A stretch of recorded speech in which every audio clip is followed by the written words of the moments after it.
Welcome all, Papa G here. Today I present coconut macaroons. This low-carb treat is very easy to make and is perfect for your next party or when your low-carb diet wants something a little sweet. Let's get started.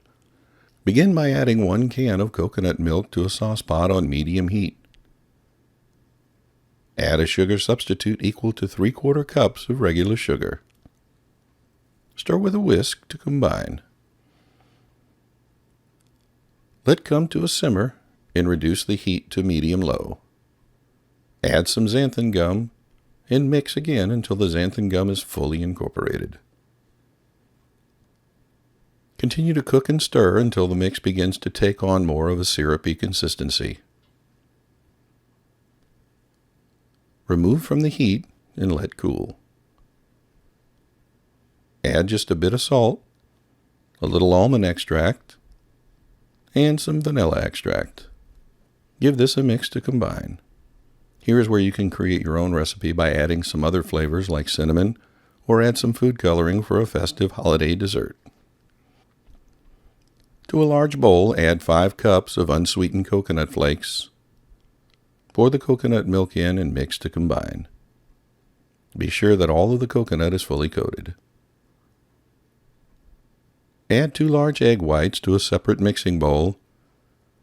Add some cream of tartar, and beat this with an electric mixer until stiff peaks form. Add the whipped egg whites to the coconut and gently fold and mix until fully incorporated. Line a baking sheet with parchment paper and use a small cookie scoop to place the coconut onto the sheet. This recipe makes about 54 macaroons, so you'll need to do these in a couple of batches. This next step is optional, but I like to sprinkle a little extra sugar substitute over the top. Bake in the middle of a preheated 325-degree oven for 24 to 28 minutes, or until they become golden brown. Remove and let cool just a bit. Transfer to a wire rack to cool completely. These macaroons are crispy on the outside and soft and fluffy on the inside.